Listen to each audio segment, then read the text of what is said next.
우리가 읽은 오늘 예레미야 35장 1절로 11절 말씀을 근거로 대세를 따라가면 망한다, 이런 제목으로 잠시 은혜를 나누도록 하겠습니다. 여러분, 네덜란드 하면 튤립으로 유명한 나라고, 또 네덜란드 하면 튤립이 유명하기 때문에 또 아주 아름다운 나라로 우리가 인식하고 있어요. 그런데 이 네덜란드에서 어느 날 이 튤립에 바이러스가 침투했어요. 바이러스는 사람에게만 침투하는 것이 아니라 아름다운 꽃에게도 침투를 하나 봐요. 튤립에 바이러스가 침투했는데 이 바이러스에 침투된 튤립 잎들이 모자이크를 놓은 것처럼 얼룩이지기 시작했다. 그런데 이 튤립을 판매하는 판매상들이 이 얼룩이진 이 튤립을 평소 같으면 쓸 수 없는 거잖아요. 이 바이러스에 침투되어서 상품 가치가 없는 것인데 오히려 희귀 품종이라고 해가지고 아주 비싼 값으로 거래가 되기 시작했어요. 근데 그때부터 이 네덜란드에 이 감염된 튤립을 사고 파는데 그 가격이 하룻밤을 자고 나면 2배로 뛰어오르고 하룻밤을 자고 나면 천정부지로 뛰어오르기 시작하는 겁니다. 그렇게 되니까 이 네덜란드 귀족뿐만 아니라 시민이나 농부나 하녀나 심지어 굴뚝 청소하는 청소부에 이르기까지 온 국민이 튤립 투자에 투기에 뛰어들었다. 그런데 그 튤립이 얼마나 이게 가격이 치솟는지 튤립 한 뿌리에 집 한 채 값이에요. 집 한 채. 지금 우리나라는 집 한 채가 10억이잖아요. 튤립 한 뿌리에 10억이야. 뭐 그때 네덜란드 집값은 그렇게 안 갔겠지만, 그런데 실제로 튤립 한 뿌리에 수천만 원, 1억, 가장 비싸게 팔린 것이 10억까지 팔리기 시작했어요. 튤립 하나에. 그러니까 온 국민들이 그냥 거기에 뛰어들고, 심지어 프랑스에서도 그 튤립 투기에 뛰어들었어요. 그것이 대략 1634년부터 1637년까지 이런 열풍이 막 부르치기 시작했어요. 그런데 이 투기꾼들은 더 많은 돈을 벌기 위해서 이 튤립 매입에 콜 옵션 같은 방법을 도입하기 시작했다. 이 콜 옵션이 뭐냐? 실물을 실제 돈을 주고 사지 않더라도 1억짜리 튤립이 있으면 내가 그걸 1억에 사는 겁니다. 20%인 20%만 먼저 성금을 내고 그 1억짜리를 사게 되면 이 1억짜리 2억으로 올랐을 때 내가 옵션 권리를 행사해서 2억에 팔아요. 그러면은 2천만 원은 그 옵션 비용으로 내고 8천만 원이 그냥 앉아서 떨어지는 것입니다. 그러니까 실제로 돈을 투자하지 않아도, 실제로 실물 튤립을 내가 손에 쥐지 않아도 이게 막 투기가 되기 시작하는 거예요. 그러면서 이 튤립이 10억까지 치솟하게 돼요. 튤립 한 뿌리에 10억이에요. 그러니까 이 투기 시장이 어마어마하게 커지게 되는 겁니다. 그런데 이제 그렇게 계속 갔으면 얼마나 좋겠습니까? 시간이 흐르면서 이 튤립 가격에 턱없는 높은 가격에 사람들이 신중해지기 시작했대. 정신을 차리기 시작했대. 정신을 차리고 보니까 이 튤립 가격이 하락하기 시작하는 거예요. 오를 때 천정부지로 올랐던 그 가격이 하락할 때 이게 감당할 수 없을 정도로 하락하는 거예요. 그러니까 지금 국가가 전체적으로 마비되고 망하게 생겼으니까 정부에서 나서서 튤립 가격을 막아버리고 애를 썼지만 그것도 안 되더라고요. 결국은 거기에 투자한 수많은 사람들이 깡통을 차게 되고 망하게 되고, 아무 튤립에 대한 지식도 없이 모든 사람들이 다 거기에 뛰어들어서 투자할 때 내가 투자하지 않으면 내가 뒤처지는 것 같고 나만 손해를 보는 것 같고, 그런 마음 때문에 있는 돈 없는 돈 다 끌어서 투자를 했는데, 뛰어들었는데 결국은 대부분의 사람들이 거지가 되고 깡통을 차게 되었다. 전후 사정 따지지 않고 남이 하니까 나도 하고, 남이 가니까 나도 따라가고, 결국 그래서 망하게 되는 거예요. 오늘 본문에 나오는 이 레갑 자손들, 이 사람들은 당시에 모든 유대인들이 살아가던 그 방식을 거부하고, 모든 유대인들이 누리던 문화를 거부하고, 모든 유대인들이 하나님을 떠나서 우상 숭배를 하며 하나님을 대적하고 살아가던 그 길을 떠나서 그들은 오직 자기 선조 요나답의 가르침을 따라서 하나님만 섬기던 사람들이에요. 이 레갑 족속. 그러니까 참 대단한 거죠. 끝까지 이 유목 생활을 유지하고 끝까지 하나님만 섬기는 신앙으로 자기들의 믿음을 붙들고 나온 300년이 넘는 시간 동안 하나님만 섬기는 신앙으로 달려왔던 족속이 누구냐? 이 레갑 족속이라는 거예요. 그래서 오늘 예레미야 선지자를 통해서 레갑 족속을 불러와라 이렇게 이야기를 해요. 하나님께서. 왜? 레갑 족속을 불러와서 유다 족속을 교훈하겠다는 거예요. 그럼 이 레갑 족속을 불러와서 뭘 하라고 하느냐? 예레미야 선지자에게 너는 레갑 족속을 불러와서 하나님의 성전 한 방으로 들어가서 그곳에서 레갑 족속들에게 포도주를 먹이라. 하나님 앞에 술을 먹는 것은 율법에 어긋나는 거예요. 레위기 10장에 보니까 아론의 아들 나답과 아비후가 하나님 성전에 불을 들이다가 하나님이 지시하지 않은 다른 불을 들였기 때문에 그 제단에서 불이 나와서 나답과 아비후가 불에 타 죽었다 그랬어요. 그러고 나서 하나님께서 세운 규례가 뭐냐면 독주와 포도주를 금지한다. 하나님을 섬기는 자는 독주와 포도주를 금지시킨다. 왜? 나답과 아비후가 술을 먹고 들어가서 무슨 짓을 하는지 모르고 하나님 앞에 죄를 지어서 죽임을 당한 거예요. 그걸 암시하는 거죠. 그래서 그때 당시에 레위기 10장에 포도주와 독주를 금한다 이랬어요.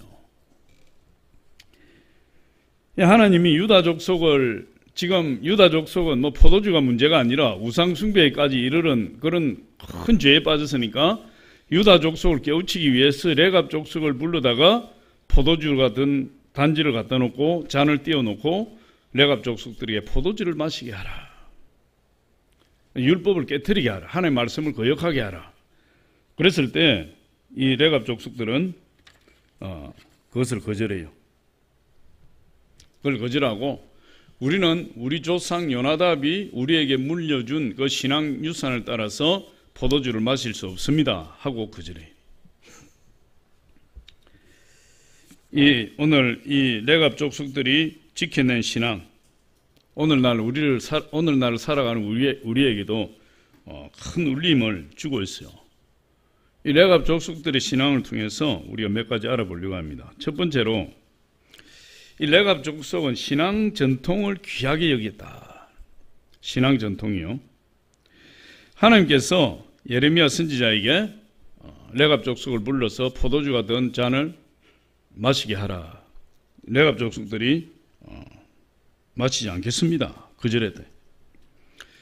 6절에 보면 그렇게 이야기하고 우리 6절을 한번 다 같이 읽어보겠습니다. 시작. 그들이 이르되 우리는 포도주를 마시지 아니하겠노라. 레갑의 아들 우리 선조 요나답이 우리에게 명령하여 이르기를 너희와 너희 자손은 영원히 포도주를 마시지 말며 영원히 포도주를 마시지 말라. 그렇게 우리에게 신앙유산을 물려주었기 때문에 명령했기 때문에 우리는 우리뿐만 아니라 우리 자손들 우리 선대의 사람들 모두 다 포도주를 입에도 대지 않았다는 거예요. 입에도 대지 않았습니다. 술 먹는 것은 하나님 싫어해요. 술 마시는 거. 포도주뿐만이 아니고 그 다음에 보니까 9절에 보니까 살 집도 짓지 아니하고 포도원이나 밭이나 종자도 가지지 아니하고 장막에 살면서 우리 선조 요나답이 우리에게 명령한 대로 다 지켜 행하였노라. 그러니까 이 레갑 족속은 지금 포도주를 마시지 않는 것뿐만 아니라 집도 짓지 않고 땅도 사지 않고 땅이 없으니까 씨앗도 뿌려서 농사도 짓지 않고 그리고 천막에 살면서 유랑민족처럼 양과 목축을 하면서 양과 가축을 데리고 목축을 하면서 이곳저곳으로 돌아다녔다. 이곳저곳으로. 그러면서 자기 선조 요나답이 물려준 신앙유산을 한 번도 깨뜨리지 아니하고 그것을 고스란히 지켜왔다. 그 신앙 전통을 그대로 유지해왔다. 그렇게 이야기를 하는 거죠. 여기서 볼 때 포도주를 마시지 말라. 이 말은 거룩한 삶을 살으라는 거예요. 술을 먹으면 이게 거룩함하고는 거리가 멀어져요. 술을 마시게 되면 흥청망청 살아가는 거죠. 술 마시고 하나님 제대로 섬기는 사람이 있겠습니까? 술 취해가지고 하나님 앞에 제대로 기도하고 찬양하는 사람이 있겠어요? 없어요. 그런데 참 신기한 게 천주교 신부님들은 담배 골초예요. 술 고래예요. 응? 옛날에 TV에 신부님 나오고 여기 담배갑을 쫙 꽂고 나와요. 아나운서가 신부님 담배 피우시나 봐요. 하루에 2갑 피웁니다. 너무너무 자랑스러운 거예요. 술 고래입니다. 고래. 술 얼마나 품마시는지 몰라요. 그런데도 천주교 신자들은 신부님, 우리 신부님 최고예요. 제가 몇 번 이야기했지 않습니까? 양평에 제가 아는 분이 전원주택을 지어놓고 그곳에서 서울에 있을 때는 교회를 나갔는데 그곳에 가서 천주교를 나가게 됐어요. 그곳에 있는 신부님하고 친해져서 성당이 멀지 않으니까 틈만 나면 신부님이 그 집을 방문을 해요. 신부님 전화를 해서 내가 방문하겠습니다. 그러면은 우리 같으면 어떻게 하죠? 예배상을 차려놓고 물을 떠놓고 방석을 깔아놓고 예배 드릴 준비를 하고 기다리는 거예요. 그런데 그쪽은 술상을 막 차려놓고 막 기다리는 거예요.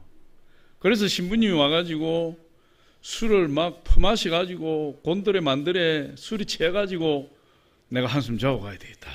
그러면 이부자리 딱 깔아주면 한숨 푹 자고 술 깨서 가면은 이야 우리 신부님 멋지다. 그분이 미국 유학하고 왔는데 그 신부님이 듣기로 저는 얼굴을 못 봤어요. 우리 신부님 최고다. 너무 쿨하다. 너무 좋다. 제가 여러분 신방 가가지고 술상 좀 봐주세요. 제가 술이 취해가지고 제가 한숨 자고 가겠습니다. 저를 좀 깨워주세요. 그리고 한숨 푹 자고 일어나고 나가면은 와 우리 목사님 쿨하다. 멋지다. 이렇게 이야기할 사람 한 사람도 없고 이것이 그날부로 소문이 다 나가지고 그 다음 주일날 성도님이 한 사람도 안 오든지 안 그러면 우리 목사님 안 된다고 쫓아내든지 둘 중에 하나일 거예요. 여러분 그렇지 않습니까? 이 레갑 족속들은 포도주조차도 먹지 마라. 여러분 하나님이 나시린에게 있어서는 포도주뿐만이 아니고 금포도도 포도씨앗도 먹지 마라 했어요. 왜? 포도를 통해서 술이 나오니까. 거룩한 삶, 절제된 삶을 살아야 된다. 하나님 내가 거룩하니 너희도 거룩하라. 우리 크리스찬의 힘이 어디서 나옵니까? 거룩에서 나오는 거예요. 우리 능력이 어디에서 나오죠? 거룩해서 나오는 거예요. 그냥 거룩해야 돼요. 하나님께 쓰임 받으면 쓰임 받으려면 거룩해야 돼요. 그 다음에 두 번째 뭐 이야기했습니까? 집을 짓지 말라, 땅을 사지 말라, 파종도 하지 말라. 집을 짓는다는 것은 뭐예요? 정착 생활에 들어간다는 거예요. 농경사회는 정착사회죠. 그래서 유목사회는 유목민의 생활은 유랑하는 거예요. 제가 몽골에 가니까 결해에서 하룻밤 잘 뻔했는데 보니까 양떼들을 데리고 몽골 초원을 유랑하는 거예요. 그래서 한 달이고 2달이고 그곳에서 풀을 뜯기고 나면 또다시 개를 철수하고 양떼들을 이끌고 말을 타고 쭉 떠나요. 그곳에 또 풀 초목이 좋으면 그곳에 개를 설치하고 그곳에 또 방목을 해요. 그렇기 때문에 집을 짓는다, 땅을 산다, 파종을 한다. 전부 이게 농경사회를 일컫는 거예요. 그런데 이 농사를 짓고 농경사회가 된 문제가 뭐냐 하면 이게 때를 따라 비가 와야 되고 소출을 거둘 때가 되면 풍성한 곡식이 있어야 되는데 그것을 하기 위해서 때를 따라 햇빛을 내리고 비를 내리기 위해서 하나님께 기도해야 되는데 그 당시에 하나님께 기도하는 것이 아니라 바알을 섬기고 아세라를 섬기기 시작했어요. 가나안 땅에서는. 그러니까 세계 어느 나라에 가도 신들이 있어요. 전부 농사와 관련된 것들이다. 그러니까 이 정착 생활로 인해서 우상 숭배하지 말라. 우상 숭배하지 말라. 그래서 집을 짓고 정착하지 말라는 거예요. 파종해서 농사 짓지 말라는 거예요. 그래서 집을 짓지 말라, 땅을 사지도 말라, 파종도 하지 말라. 그 다음에 세 번째로 보니까 천막을 치고 살아라 이랬어요. 천막은 걷었다가 설치했다가 하는 거잖아요. 그러니까 이게 무슨 말이냐?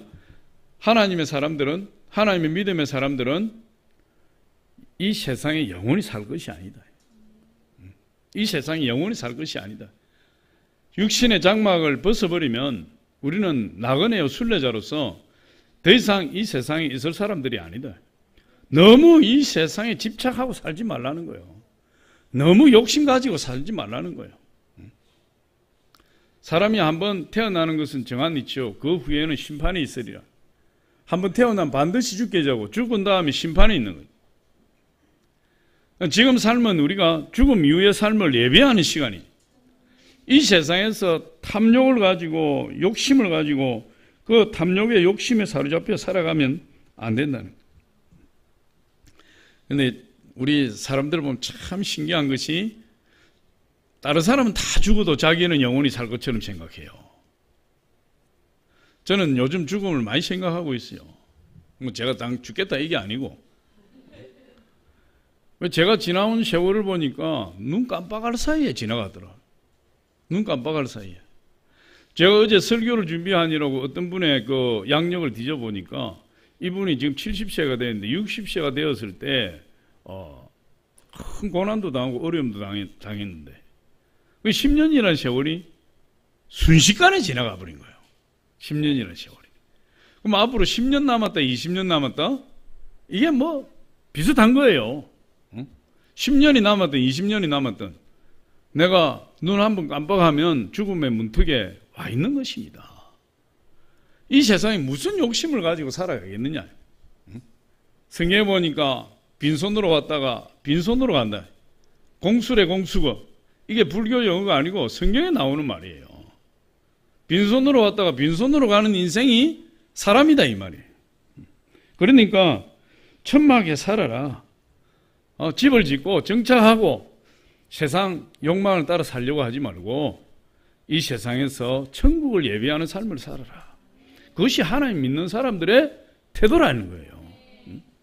그러면 이 레갑 족속은 이 자기 선조인 요나답이 가르쳐 주신 그 신앙 지침을 따라서 끝까지 그 신앙을 유지하고 지키고 유지하고 그렇게 지금까지 살아와서 하나님의 인정을 받고 축복을 받은 족속이에요. 데이그룹이라는 우리나라에 아주 튼실한 기업이 있습니다. 이 회장님이 최이승 장로라는 분이에요. 이 장로님 집안은 대대로 지금까지 3대에 걸쳐서 장로를 배출한 집안이에요. 제일 먼저 이 장로님의 할아버지가 예수를 믿고 장로님이 되었어요. 그 아버지가 또 장로님이 되었어요. 이 최이승 장로님의 3형제가 다 장로가 되었어요. 막내는 장로가 되었다가 목사 안수까지 받고 남양주에 교회를 개척했어요. 남양주에. 그런데 이 최이승 장로님은 어머니로부터 신앙유산을 받았다고 이야기하고 있어요. 항상 저희 어머니를 존경하고 우리 어머님의 신앙유산을 받아서 내가 지금까지 신앙을 유지하고 있습니다. 항상 그렇게 이야기했어요.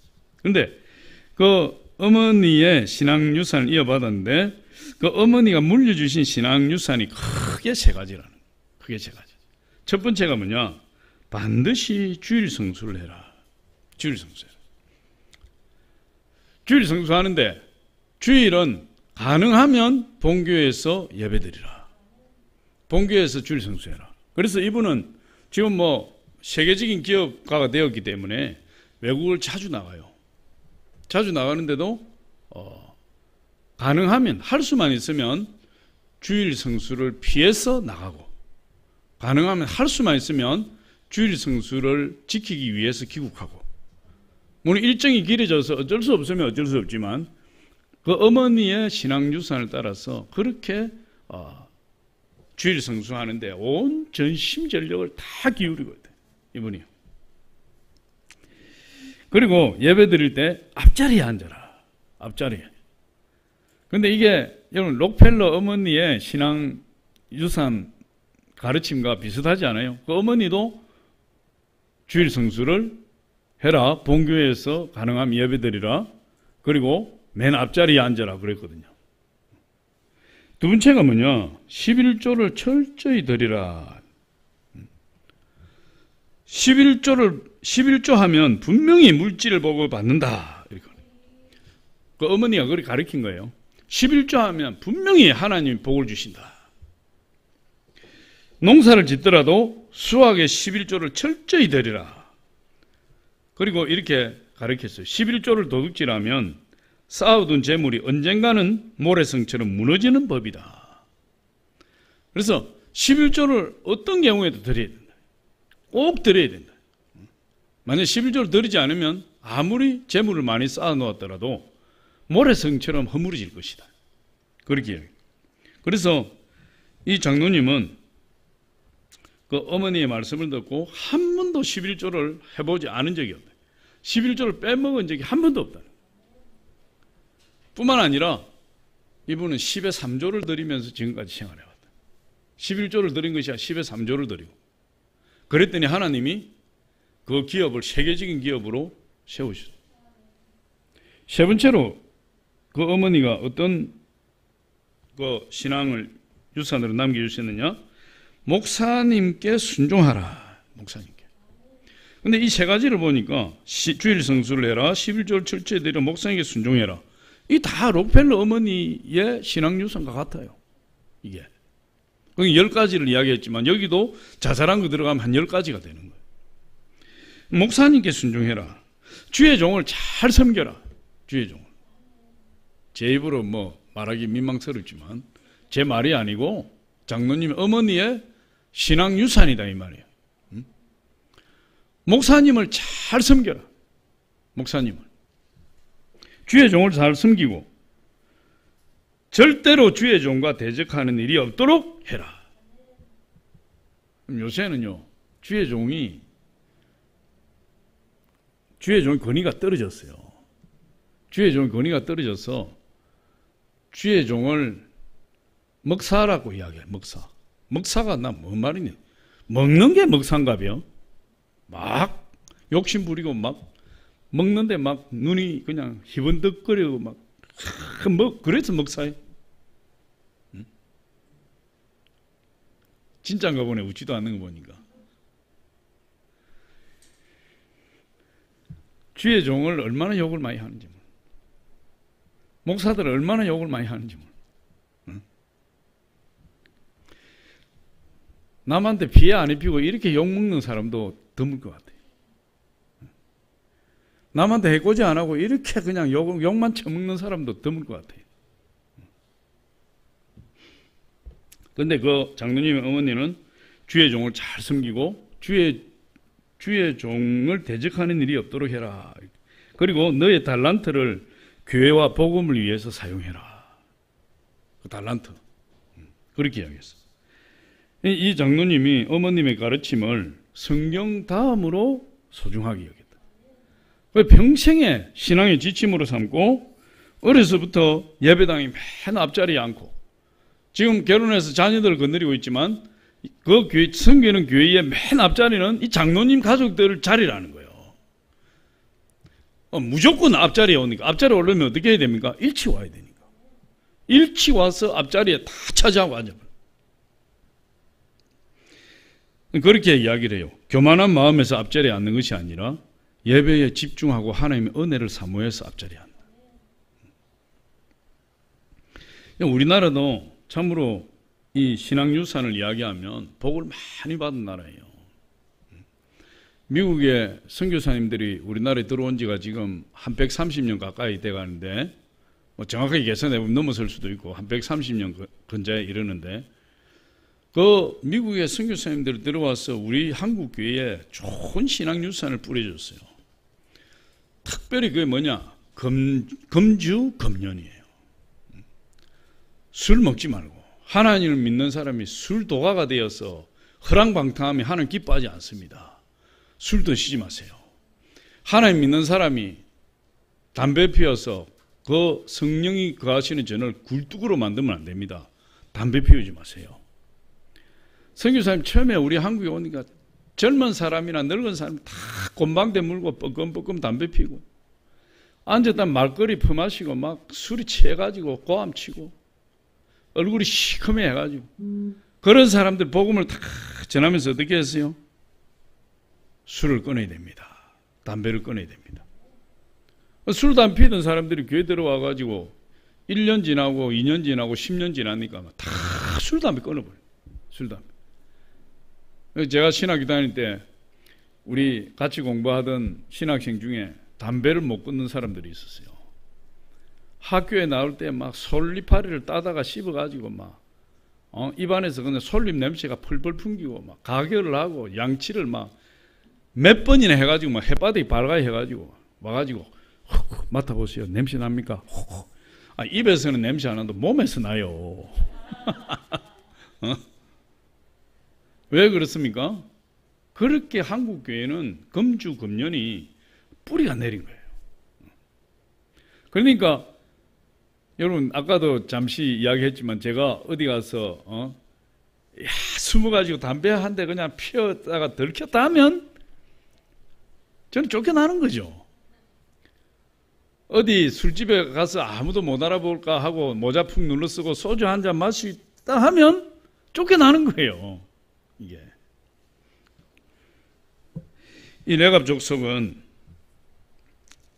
그들의 선조 요나답의 그 명령에 따라서 오직 하나님만 섬기는 신앙으로 무장하고 300년을 그 신앙 지침을 따라서 살아왔다는 거예요. 그러니까 그 신앙 유산을 얼마나 귀하게 여깁니까? 300년 동안 그걸 지킬 수 있다는 대단한 것입니다. 그래서 하나님께서 그들을 크게 칭찬하시고 축복하셨어요. 7절 하반절에 보니까 그리하면 너희가 머물러 사는 땅에서 너희 생명이 길리라 하는 축복이죠. 포도주를 끊고 집을 짓지 아니하고 포도원은 사지 아니하고 씨를 뿌리지 아니하고 장막에 살면 그리하면 내가 너희의 생명을 길게 해주겠다 하는 축복이죠. 두 번째로 이 레갑 족속은 꿈이 있었어요. 이 본래 이 레갑 족속은 정통 유대인이 아니에요.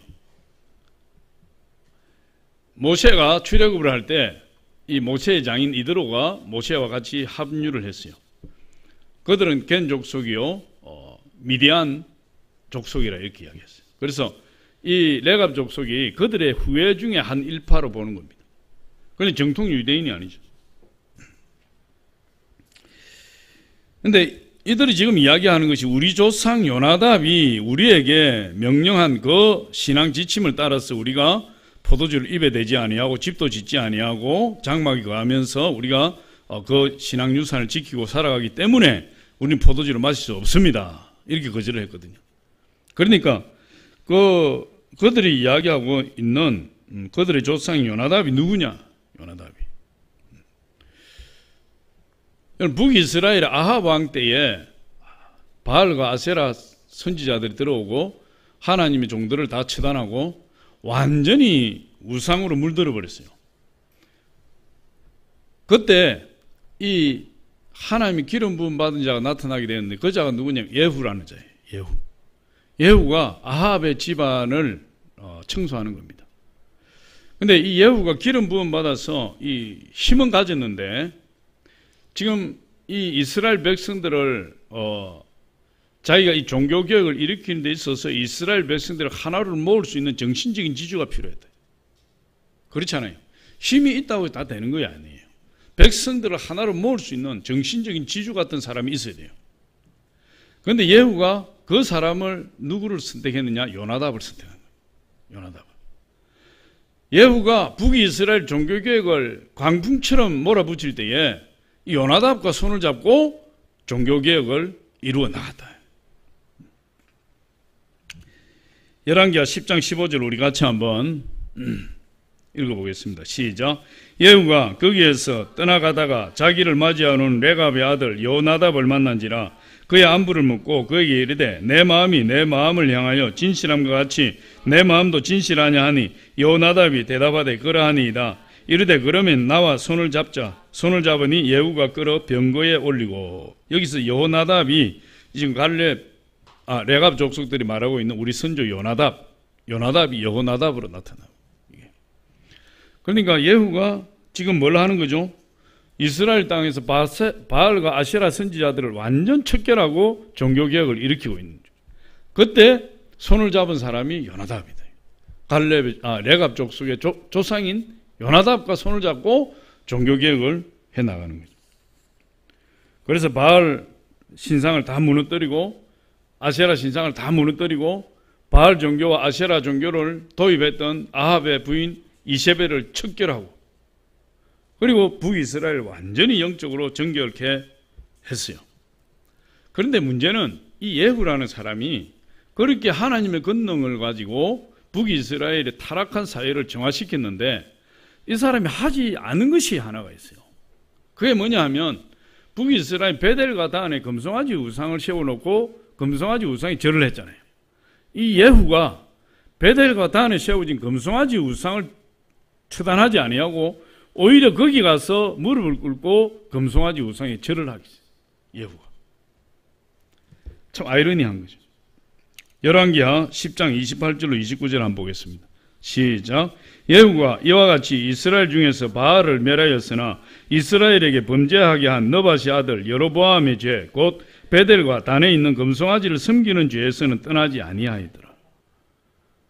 금송아지를 하나님처럼 섬기는 자가 누구냐? 종교개혁을 일으켰던 요나답과 함께 손을 잡고 종교개혁을 일으킨 예후가 오히려 금송아지 앞에 가서 우상을 섬기는 거예요. 그러니까 종교개혁이 완전히 무너지게 된 거죠.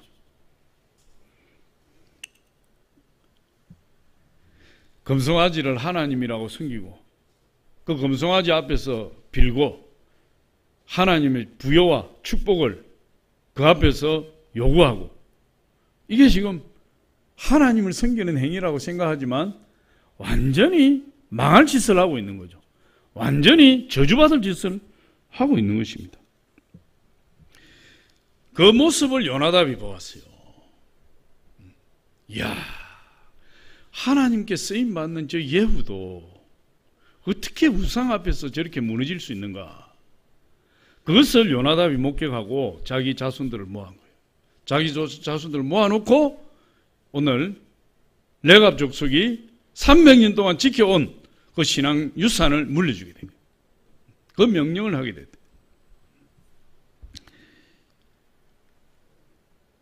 오늘 예레미야 35장 7절로 9절 말씀인데 우리 읽었지만 한 번 더, 지금 6절 하반전에 너희와 너희 자손은 영원히 포도주를 마시지 말며, 이 지금 요나답이 300년 전에 북이스라엘의 종교개혁 도중에 자기들 후손들을 세워놓고 지금 명령하는 거예요. 그 내용이죠. 우리 6절 너희와 너희 자손은, 여기서부터 우리 9절까지 한번 읽어봅니다. 시작. 너희와 너희 자손은 영원히 포도주를 마시지 말며 너희가 집도 짓지 말며 파종도 하지 말며 포도원을 소유하지도 말고 너희는 평생 동안 장막에 살아라. 그리하면 너희가 머물러 사는 땅에서 너희 생명이 길리라 하였으므로 우리가 레갑의 아들 우리 선조요 요나답이 우리에게 명령한 모든 말을 순종하여 우리와 우리 아내와 자녀가 평생 동안 포도주를 마시지 아니하며 살 집도 짓지 아니하고 포도원이나 밭이나 종자도 가지지 아니하고 장막에 살면서 우리 선조 요나답이 우리에게 명령한 대로 다 지켜 행하였노라. 이 요나답이 예후가 하는 그 모순된 신앙의 모습을 보고 자기 자손들을 모아놓고 강력하게 명령한 거예요. 너희는 이렇게 살아서는 안 된다. 오직 하나님을 믿는 믿음으로 살아야 된다. 그것이 요나답이 준 레갑 족속에 준 명령이요 신앙 유산이 그거였다. 300년 동안 대대로 그 약속을 지켜왔다는 거예요. 이 레갑 족속은 꿈이 있는 거예요. 꿈이 없이 어떻게 그걸 지킬 수가 있겠어요? 꿈이 있는 사람은 자기에게 손해가 있어도 견딜 수 있어요. 꿈이 있는 사람은 자기가 피해를 입어도 이길 수 있어요. 꿈이 없는 사람이 방자하게 행한다 그랬어요. 꿈이 없기 때문에 마음대로 사는 거예요. 될 대로 되라 하면서 사는 거예요. 망하면 망하지 하고 사는 거예요. 심판받으면 심판받지 뭐까지 있고 이렇게 사는 거예요. 그런데 이 레갑 족속은 꿈을 이루기 위해서 희생을 감수해요. 레갑 족속의 선조인 요나답이 내려준 그 신앙 지침은 뭘 이야기하는 거죠? 하나님 나라예요. 하나님 나라를 이루어야 된다. 너희들이 하나님을 제대로 믿어서 이 땅에 하나님 나라를 세워야 된다. 그걸 위해서 300년 동안 희생하며 절제하며 쾌락을 멀리하며 사람들과 어울려서 문명을 누리지 아니하고 문화적인 혜택을 거부하며 살아온 그 이유가 하나님 나라를 세우는 거예요. 그래서 그 긴 세월을, 그 고난의 세월을 믿음이 변질되지 아니하고 지켜온 이유가 거기에 있는 거죠. 그들도 사람이잖아요. 포도주를 마시고 싶고 좋은 집에 살고 싶고 땅도 사서 재산도 늘리고 싶고 사람들이 다 누리는 문화적인 혜택도 체험하고 싶고 다 사람은 똑같아요. 또 사람들을 유혹하는 수많은 쾌락과 타락한 문화도 즐겨보고 싶고 그럼에도 불구하고 그들이 욕망을 억누르고 오직 요나답의 명령을 따라서 하나님을 섬길 수 있었던 것은 그들에게 하나님 나라를 세워야 된다는 그 꿈이 있었기 때문에. 그래서 이 레갑 족속은 더 높은 뜻, 진실된 가치인 하나님 나라를 비전으로 삼았어요. 그래서 타락의 길을 가지 아니하고 저주의 길을 가지 아니하고 오직 하나님만 붙들 수 있는 그런 사람들이 돼요. 그들은 몸과 마음을 즐겁게 해주는 포도주도 그들의 배를 부르게 하며 그들을 부유하게 할 땅과 농사도 또 그들에게 안락과 휴식과 안전을 줄 수 있는 집도 짓지 아니하고 갖지 아니하고 오직 하나님만 쫓아서 하나님 주시는 축복을 누렸다는 거예요. 저와 여러분도 그렇게 되시기를 바랍니다. 하나님이 주시는 축복을 받아야 돼요. 레갑 족속을 보니까 물질적인 번영을 받은 것이 아니에요. 물질적인 부요함을 받은 것이 아니에요. 그러나 그들이 받은 축복은 하나님 앞에 서는 자들이라는 그런 놀라운 축복을 받게 돼요. 그럼 하나님 앞에 서는 것이 얼마나 큰 축복이에요. 우리가 이 세상에 살아가며 하나님 앞에 설 수 있다는 것, 우리의 육신의 장막집을 벗어버리고 천국에서 영원히 하나님 앞에 설 수 있다는 것, 그거보다 더 큰 축복이 어디 있겠어요. 레갑 족속은 하나님 앞에 서는 자들이라는 축복을 받게 돼요. 세 번째로 이 레갑 족속은 대세를 따르지 않았다는 거예요. 대세를. 다윗의 아들 압살롬은 아버지 다윗을 몰아내고 왕이 되기를 소원했어요. 그래서 이 압살롬이 4년 동안 백성들의 마음을 훔쳤다. 다윗은 늙었어요. 압살롬은 지금 아주 아름답고 건강하고 그리고 아주 지략이 뛰어난, 용맹이 뛰어난 훌륭한 사람으로 자랐어요. 머리카락이 너무너무 아름답고 외모가 너무너무 아름답고 다윗은 지는 해와 같고 압살롬은 떠오르는 태양과 같은 사람. 그러니까 이 다윗의 신하들 중에서 다윗을 섬기던 장수들이 지금 대세가 어떻게 기울어지고 있습니까? 압살롬 쪽으로 기울어지고 있는 거예요.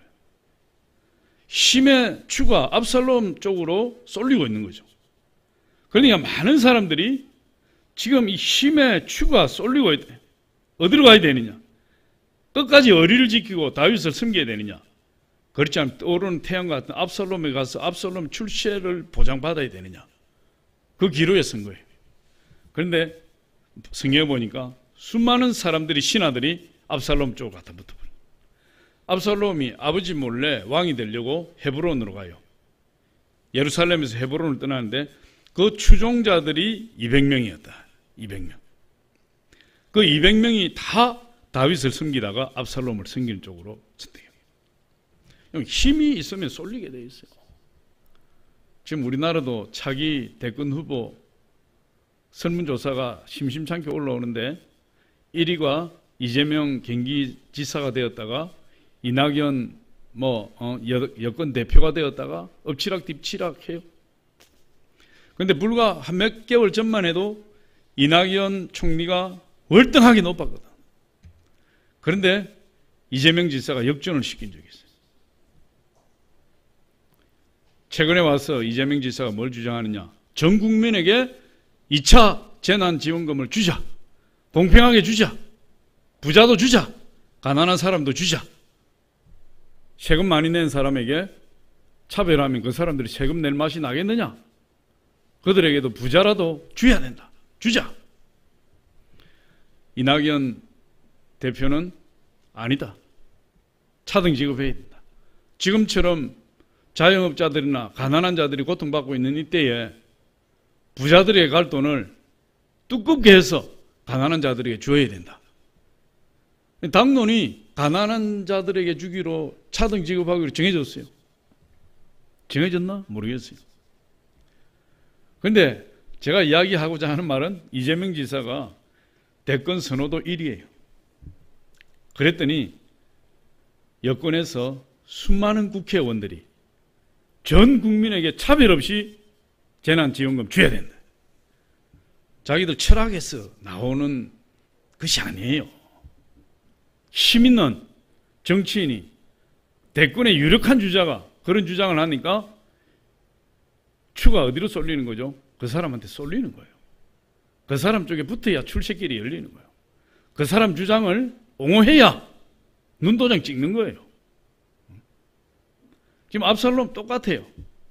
다윗은 지금 쓰러져 가고 있는 거예요. 압살롬 힘을 얻고요. 200명이 그냥 쫓아갔다. 헤브론에 가서 몰래 왕이 되고자 하고 반정을 일으키는 그 압살롬을 쫓아서 다윗의 신하 200명이 그곳에 합류해버렸다. 제가 지어낸 이야기가 아니고 성경 말씀입니다. 그 중에서 아히도벨이라는 다윗의 아주 총애를 받았던 모사가 있어요. 지략가, 전략가예요. 이 아히도벨이 압살롬을 선택해버렸어요. 다윗에게 빠져나와서 헤브론으로 달려갔어요. 이 아히도벨이 너무나 유명한 사람이기 때문에 아히도벨이 다윗을 떠나서 다윗을 배반하고 압살롬 쪽으로 와버렸다는 소문이 딱 나기 시작하니까 압살롬이냐 다윗이냐 중간에서 저울질하던 사람들이 전부 어디로 가버렸어요? 아히도벨이 선택한 그 결정을 따라서 출세길이 보장된 압살롬 쪽으로 다 붙어버린 거예요. 사무엘하 15장 12절 우리 같이 한번 읽어봅니다. 시작. 제사 드릴 때에 압살롬이 사람을 보내 다윗의 모사 길로 사람 아히도벨을 그의 성읍 길로에서 청하여 온지라. 반역하는 일이 크가매 압살롬에게로 돌아오는 백성이 많아지니라. 아히도벨이 딱 결정을 내리고 나서 다윗을 배반하는 사람들이 다 압살롬 쪽으로 옮겨버려요. 이 현실 정치죠. 현실 정치예요. 어쩔 수 없어요. 대세를 따라갈 수밖에 없는 거야. 출세하려면 자기 미래를 보장받으려면 대세를 따라갈 수밖에 없어요. 그런 정치인들 욕할 수가 없어요. 그런데 이 압살롬에게로 넘어간 사람들의 특징이 그렇다는 거예요. 전부 대세를 쫓아간다. 대세를. 아까 출입 이야기 했잖아요. 망할지 살지 알지 못하는 상황에서 전부 사람들이 투기하는 쪽으로 쫓아가 버려요. 대세가 그러니까 쫓아가 버려요. 이 대세를 따라가는 사람들은 눈에 보이는 권력을 쫓아 행하는 습성이 있는데 반면에 눈에 보이지 않는 세계를 중요하게 생각하지 않는다는 거예요. 눈에 보이지 않는 세계의 중요성을 안다면 당장의 눈앞에 있는 이익을 쫓아가는 것이 아니라 미래를 볼 수 있는 그 쪽을 선택하겠죠. 맹목적으로 대세를 따라가는 것이 아니라 정말 진리가 어디 있는지를 파악하겠죠. 이 다윗의 최고 지략가인 아히도벨이 다윗을 배반하고 압살롬에게 갔는데, 이 압살롬이 헤브론에서 왕이 되었어요. 다윗이 예루살렘에서 그 소식을 듣고 압살롬이 예루살렘으로 침공해 온다는 소식을 듣고 다윗이 자기를 따르는 얼마 되지 않는 사람들을 모아서 예루살렘을 떠나버려요. 도망을 가요. 피난을 가는 거죠. 피난을 가고 얼마 후에 압살롬이 예루살렘 그 왕궁을 차지했어요. 다윗은 도망을 가버렸어요. 그때 이 압살롬이 이 아히도벨을 불렀습니다. 지금 다윗이 도망갔는데 빨리 다윗을 쳐야 되겠다. 당신의 전략이 뭡니까? 전략을 내세요. 그러니 아히도벨이 이렇게 얘기해요. 왕이요, 저에게 군사 12,000명만 주면 내가 지금 즉시로 다윗을 쫓아가서 다윗만 죽이고 나머지 사람들을 다 왕의 편으로 만들겠습니다. 저에게 군사 12,000만 주십시오. 압살롬이 그 이야기를 듣고 가만히 생각을 하다가, 그러면 후세라는 또 다른 모사가 있는데 그 후세의 전략도 한번 들어봅시다. 이렇게 된 거예요. 우리 사무엘하 17장 1절로 3절 보면 아히도벨에 대한 이야기입니다. 우리 같이 한번 읽어봅니다. 시작.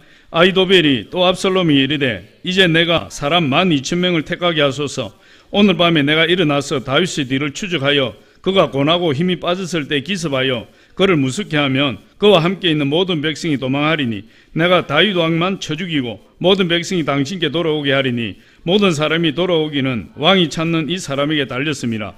그리하면 모든 백성이 평안하리다. 그러니까 아히도벨은 군사 12,000명만 주면 다윗만 죽이고 나머지 다 왕의 수하가 되도록 하겠습니다. 그런데 압살롬이 이 후세의 이야기도 한번 들어보자. 후세, 또 다른 전략가예요. 근데 이 후세는 사실 지금 압살롬 밑에 들어와 있지만 다윗이 보낸 첩자예요. 후세는 다윗 사람이에요. 후세는 다윗의 신하고 충성스러운 신하인데 자기가 압살롬에 투항하는 것처럼 압살롬 수하에 들어가는 것처럼 해가지고 압살롬이 세우는 모든 전략을 누구에게 가르쳐 주는 거죠? 다윗에게 다 전달해서 다윗이 미리 방비하고 그 육신을 보존할 수 있도록 하기 위해서 후세가 스스로 압살롬 밑에 들어간 거예요. 아히도벨과 완전 반대죠. 압살롬 후세를 불렀어요. 어떻게 하면 저 다윗을 죽일 수 있겠습니까? 후세가 이렇게 의견을 내요. 왕이요, 다윗은 백전노장입니다. 그는 전쟁터에서 잔뼈가 굵은 사람이고 평생을 전쟁을 하며 사는 사람입니다. 아히도벨이 낸 전략처럼 지금 군사를 가지고 쫓아가면 다윗이 그냥 당하겠습니까? 백전노장이 당하겠습니까? 반드시 방비를 하고 있고 오히려 왕의 군사만 다 죽을 것입니다. 그러니 왕이요, 지금 그렇게 하지 마시고 지금은 군사를 모을 때입니다.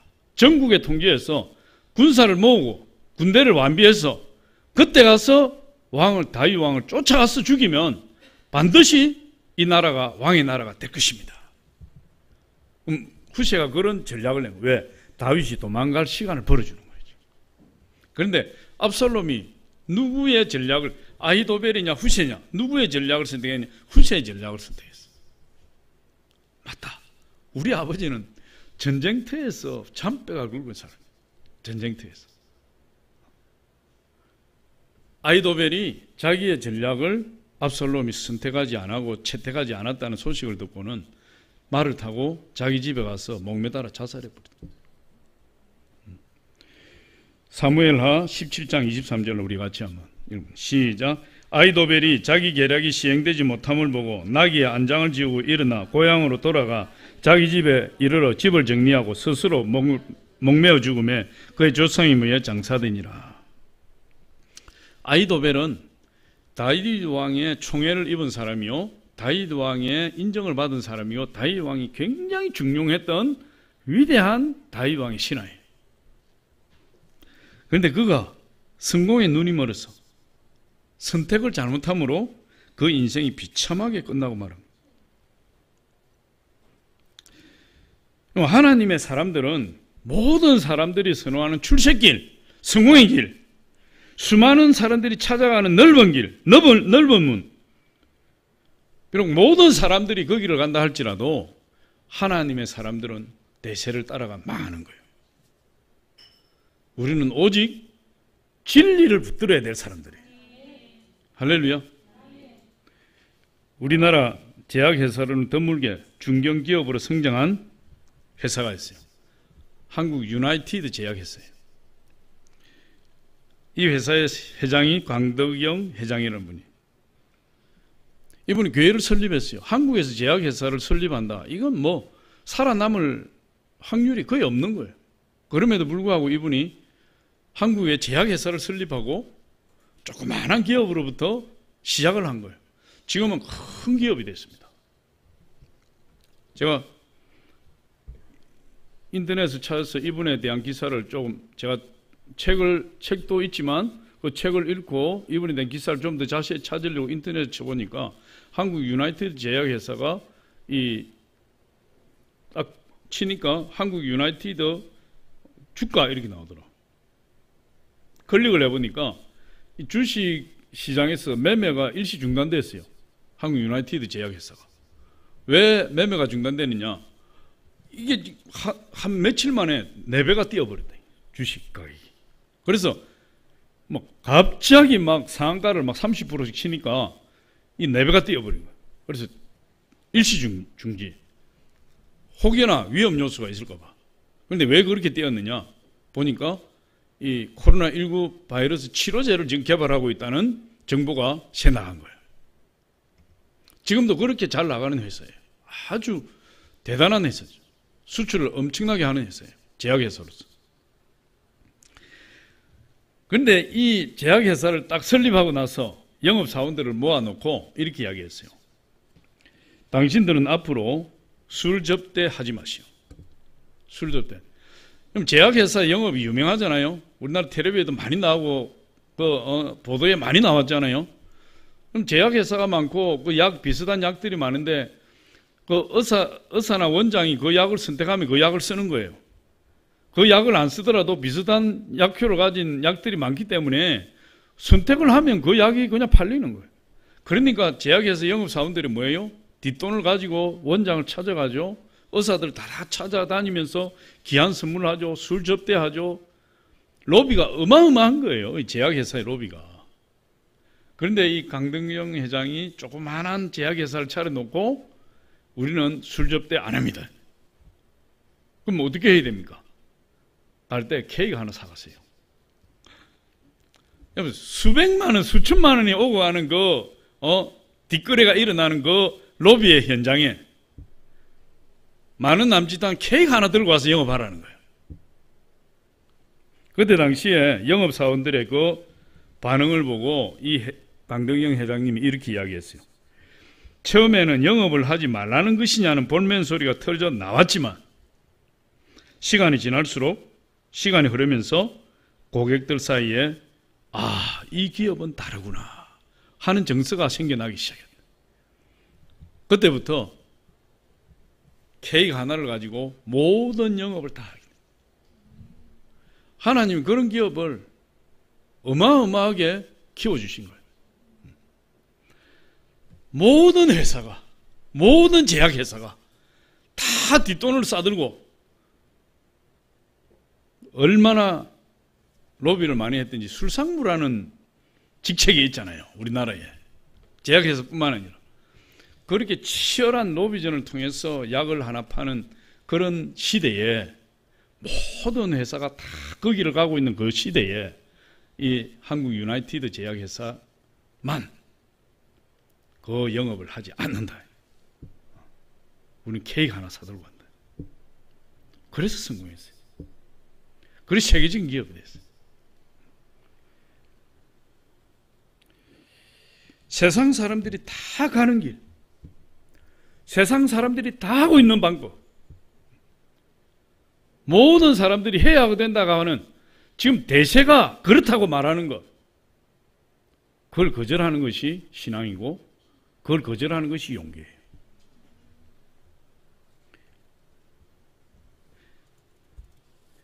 성경은 이렇게 이야기합니다. 좁은 문으로 들어가라. 우리 마태복음 7장 13절로 14절 한번 같이 시작. 좁은 문으로 들어가라. 멸망으로 인도하는 문은 크고 그 길이 넓어 거리로 들어가는 자가 많고 생명으로 인도하는 문은 좁고 길이 협착하여 찾는 이가 적음이라. 레갑 족속들은 그 당시에 그 주변에 있는 유다 사람들이 즐기는 삶의 방식을 따르지 않고 답답할 정도로 자기들의 신앙 전통을 고수했어요. 그때 당시에 유다 족속의 삶의 형태가 어땠습니까? 북이스라엘은 망했죠. 우상숭배 때문에. 남유다도 지금 예레미야 선지자 활동할 이 시기에는 완전히 나라가 망하기 직전이에요. 온통 우상숭배에 사로잡혔고 그 나라의 정의와 공의가 사라졌고 부자들은 가난한 자를 압제하고 자기 동족을 종으로 삼지 말라고 율법에 명시하였어도 동족을 종을 삼아서 노예처럼 부리고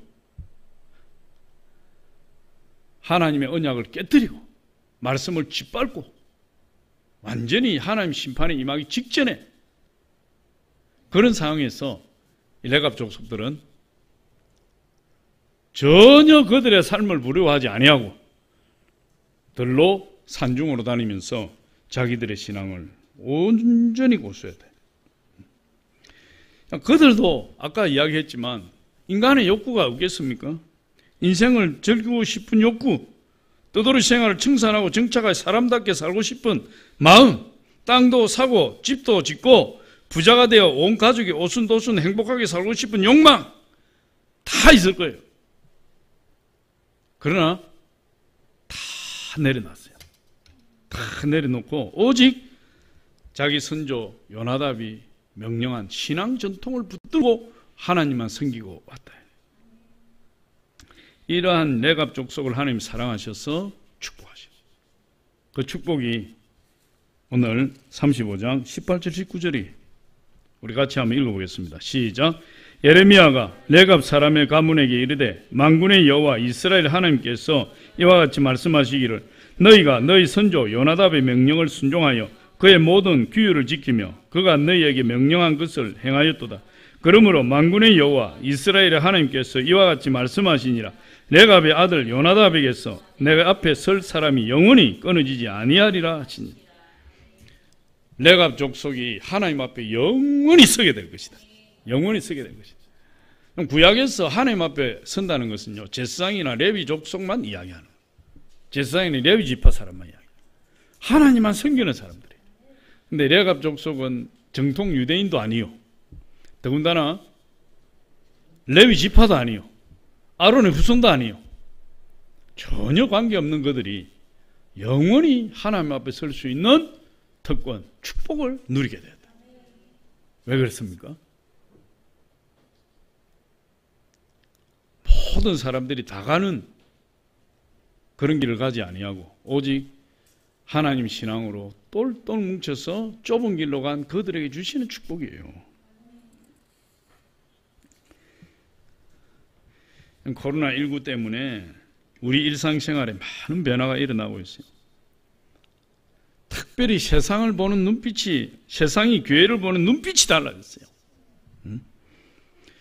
많은 크리스찬들이 비대면 예배를 당연시하고 지금까지 지켜오던 하나님에 대한 예배를 세상 사람들의 입맛에 맞게끔 변화시키고 있다.